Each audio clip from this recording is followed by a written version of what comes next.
Chers téléspectateurs du micro du Pasteur Bobo, partout où vous êtes à travers le monde, on vous dit bonjour ou bonsoir, ça dépend de l'heure à laquelle vous nous regardez. Nous sommes encore avec Patrick Yogo, porte-parole NPR Benelux. Avec lui, on va encore parler par rapport à notre pays, la République démocratique du Congo. C'est très chaud, il y a beaucoup de réunions, la réunion convoquée d'urgence par l'Union africaine, Kagame en tête, et les pays de la région, SADC et les autres. Il y a aussi les États-Unis d'Amérique, le département d'État qui ont lancé un communiqué, mais aussi tout le monde attend la Cour constitutionnelle. Nous sommes avec Patrick Yogo. Bonjour Patrick Yogo. Bonsoir Pasteur Bobo, bonsoir à tous nos téléspectateurs. Comment vous portez? Ça va, aujourd'hui ça va. Et comme vous le savez, nous sommes toujours là, prêts à suivre ce qui se passe dans notre pays et surtout à réagir quand c'est nécessaire. Toujours dans l'attente, aujourd'hui, est-ce que votre position a évolué? On entend la Cour constitutionnelle. Est-ce qu'il faut confirmer ou invalider?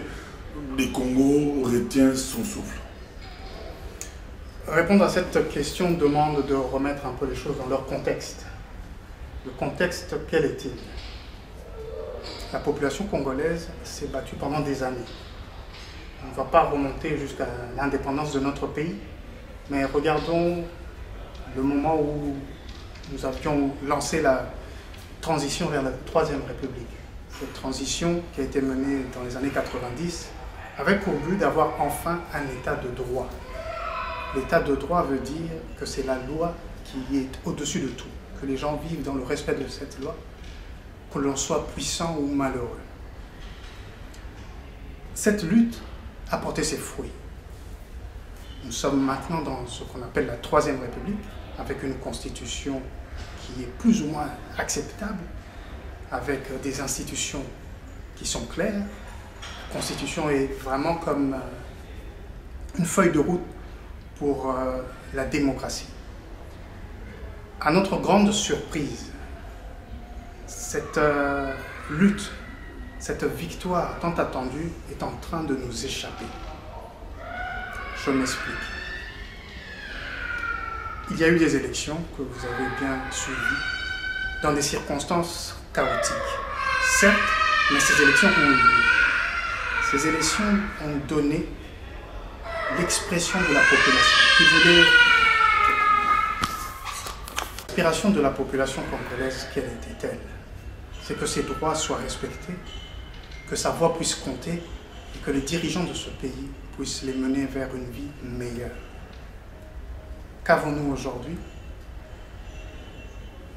Des résultats qui ne sont pas publiés, des proclamations de résultats qui ne correspondent à aucune possibilité de vérification.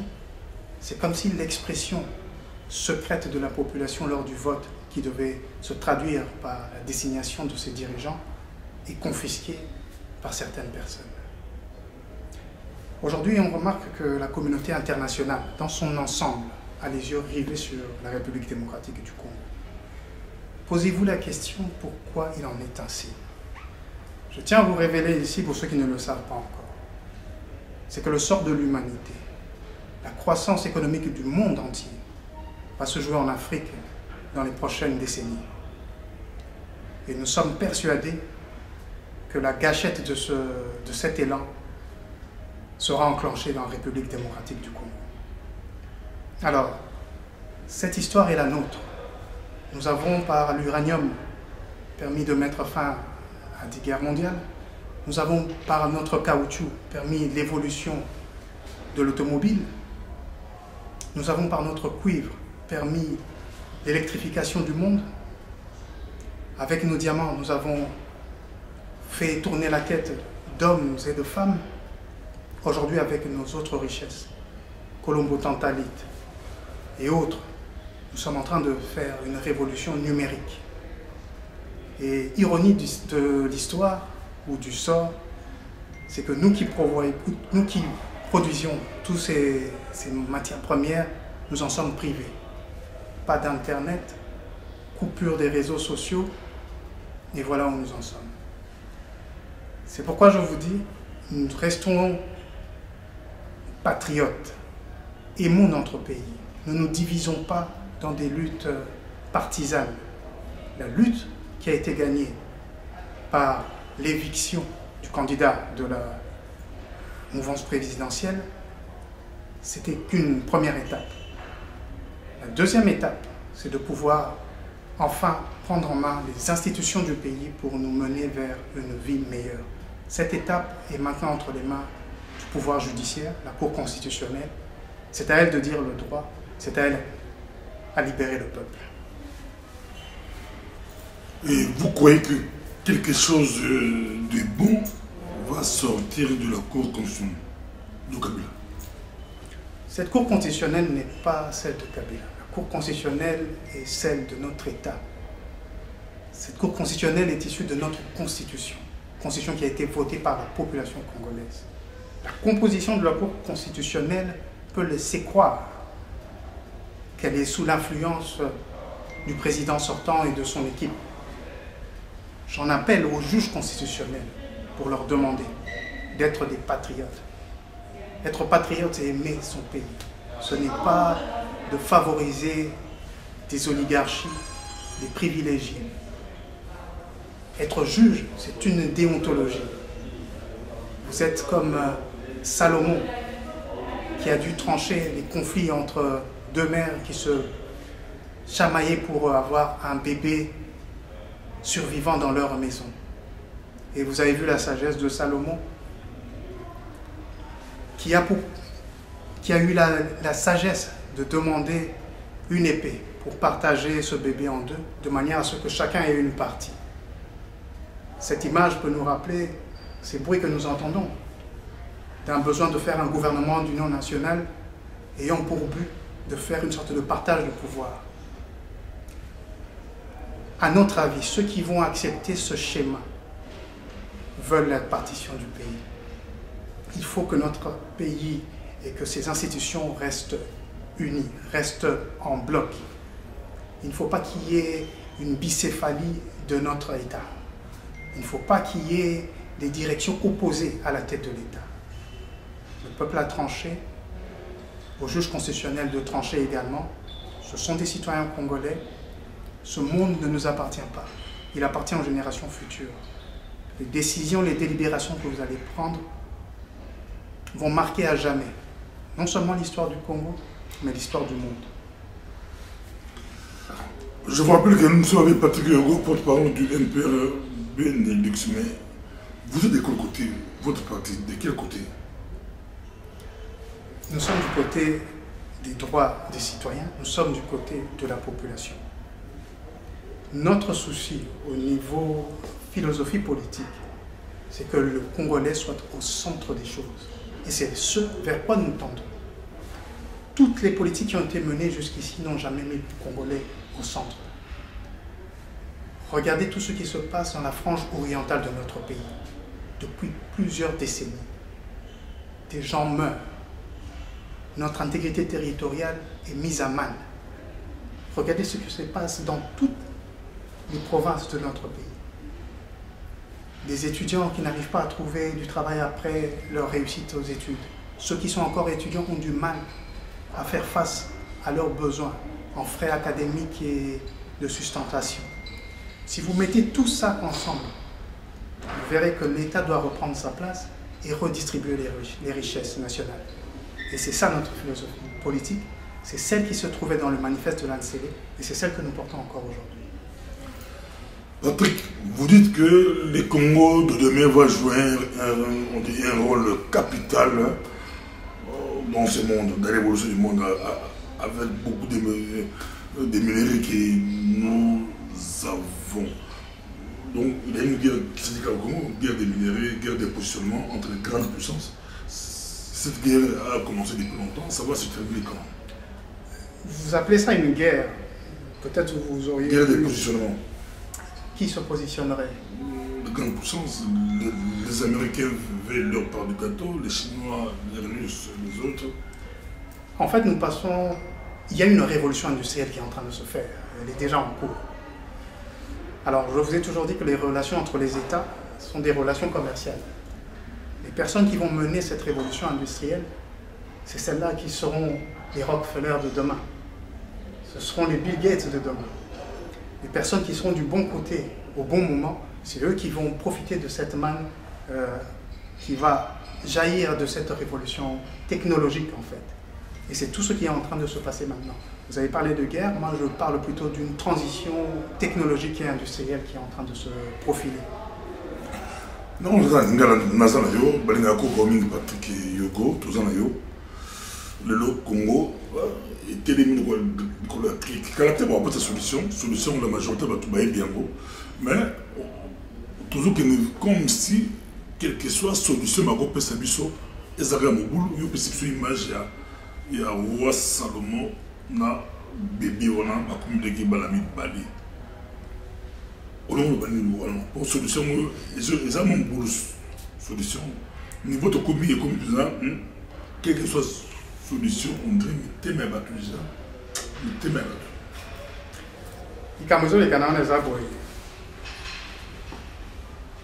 Batokan sur ma lanti makambo de kani ba moni te processus électoral kani na ndeke moko mabe ba biloko mike oyo ni beko sengi pour afficher ba résultat il y a ba dépouillement à vote pour publier pour kabola ba procès verbaux ba copie nango pa ya ba témoin ba parti politique pe ko la kisana ba observateur ya ba organisation nationale comme internationale ndenge makambo de kani. Et comme il a bomba, seul le vote est secret, pas l'expression du vote. Tant qu'on va résulter, il faut qu'on capable de se bailler. Si kawa, matoazo dinga, te ba commissaire di kambo il y a choix ya peuple et commandé di kambo ya ko kabola bokonzi. Bokonzi utaka na peuple. Peuple appelle ça ka bokonzi yango, tant que ça ka vote na ye. Bokonzi tout le Congo tena ba accord tout le monde est mais mabiso bokonzi tout le Congo na expression ya vote ya population ba résultat ngo ezali wana soki basisi ko tanga ngote bazwa ngonga bango batanga tango bakosisa ko tanga ba pesa e ya non na bato nyonso ba yeba banani bakokamba mboka pa to kende nango ba paya o bazali nzinga na mboka na biso na kati ya Mangomba neti SADC, Union africaine, Organisation des Nations Unies, etc. Bobangi na bango zekaka te mboka na biso epela moto soki Congo epeli moto yebate ba voisins nyonso bakopela pe moto pe projet na bango pe projet ya mokili mobimba ya kosala transition énergétique wana ekozala bloqué. Baposali proposition moko to mibale. Il y a les bosso où il y a un maïs à Batouba, Sonzali, Kotanga, pe ko publié par résultat, il y a pas vote, on a mis en son négazali pour toi, nani balongi. Quand on a présidentielle, la législative comme un provincial. La base on a des Tokyo, il y a nani baokamamboka. Na bobani te, bamsous balingate, bosolo, vérité, il y a maponami ebimana miso bato pour ceux qui vérité bimie ko la sate bato mususu bakosa ki bao bakokosa lobi bakozo etumbu ubangi na bango ta mususu ezali wana bamangomba ya bamboka misusu nde balobi soki boye solution mususu ezali bakabola pouvoir mais ça mauvaise solution mauvaise option on a na bengi na salaki image na lobi ezaneti ko kabola bébé pendant ko pesa maman mokondambu maman mososo ndambu comme ça mutu nyonso azwi quelque chose mokano na biso eloko photo sala ezali bébé wana akola non pas mutu na moto azwa ndambu ya bébé na bandi bokola na mama solution ya solo ezali to tonga mboka na biso likolo ya volonté ya peuple yango ko pesa bokasi ya édifice ya mboka na biso soki to tongi mboka na biso likolo ya lokuta ba mensonge lobi mboka oyo ekokweya yango nde mboka oyo te lelo tosali te bamboka nyonso ya mokili ba évoluer biso bato tosali yango tokoki ata koévoluer te cette situation ekochange mbula oyo to bambula eza koya na bakonzi oyo to population ye moko aponi tokabola bebe na mibale te totika ye mobimba akola. Tout ce que bébé a cola, mais c'est vraiment compliqué.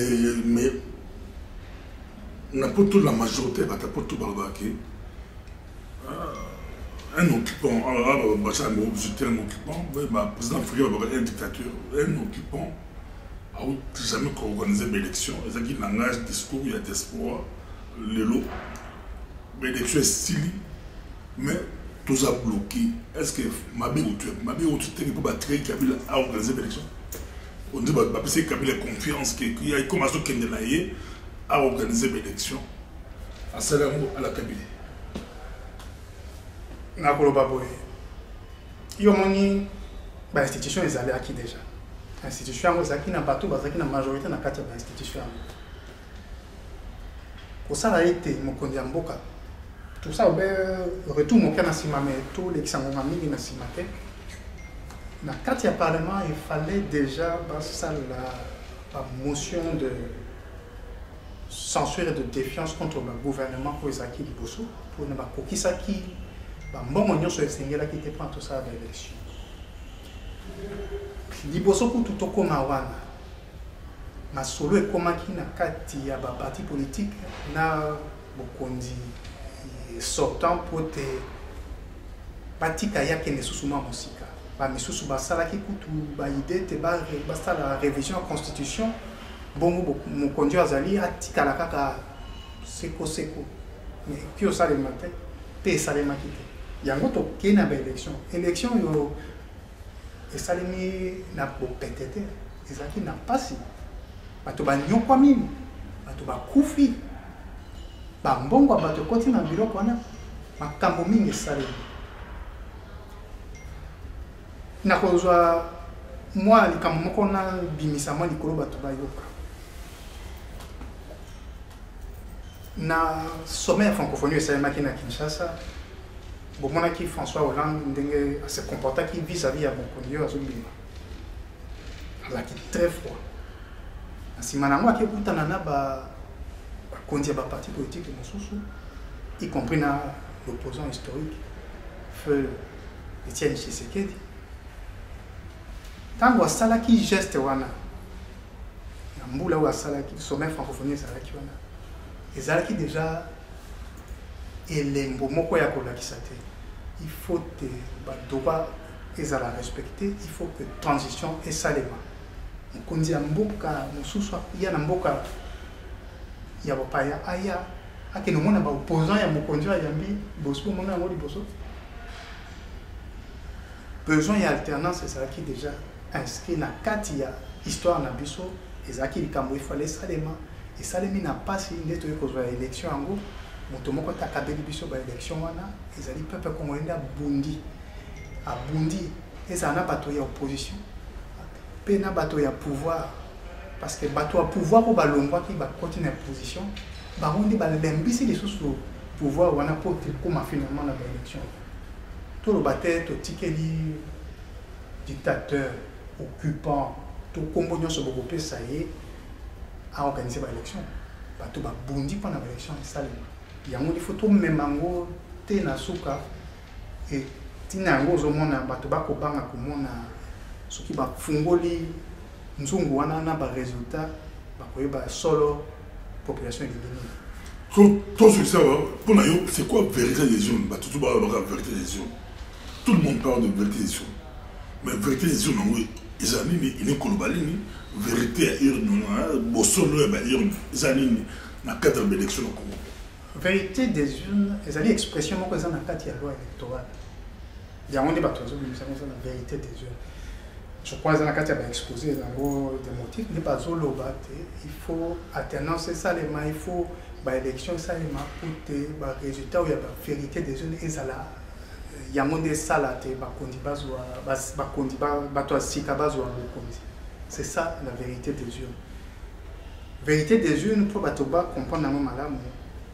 Population azaka kana deux possibilités ya kosala te mokili mboka ezwa nzela o yaponi élection directe yemoko azui bulletin de vote na ya commis na lingi changement na lingi na bonga na lingi bana nanga bakende classe ba mitu ya bato kokali na bloc na lingi ezali motoboye na motoboye yemoko citoyen atie na kati ya urne te ba dépouiller.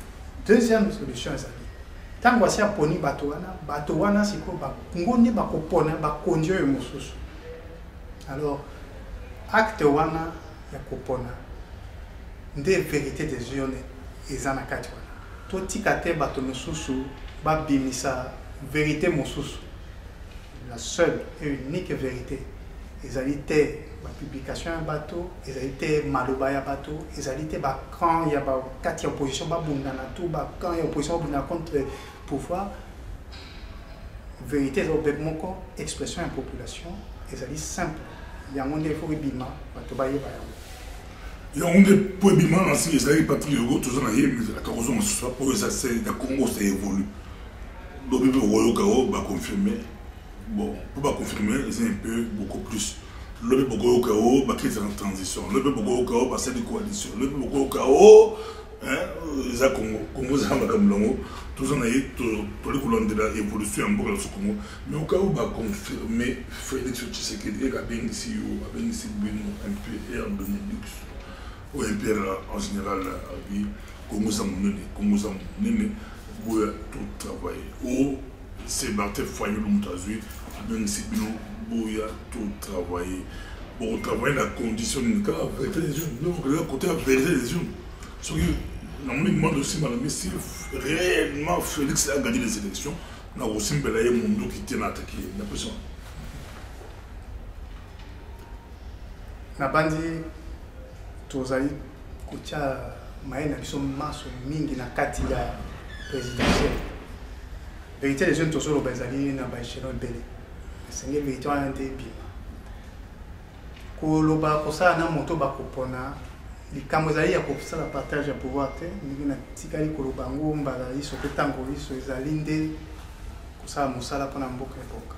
Pona ngo bato baponi bango so na bosolo nyonso bango mbi bakosala musala na bakati ya ba parlement ou ya national comme ya provincial bango ni bakosala na gouvernement pe na ba gouvernement na ba province bango nde bakosala maso te bato basala musala na ba entreprise publique na ba service public ba forces armées na ba police na ba enseignement bango nde bakosala esengeli te bato baso bakota na politique ba musala tout ça nde na besoin bato basala musala chômage ekita bao baza ba diplôme ba faire valoir yango bao baza na ba capacité ba développer yango ba auto-entrepreneur ba entrepreneur ba artisan bato baso basala musala politique ezali métier te politique ezali service ozo sali la bato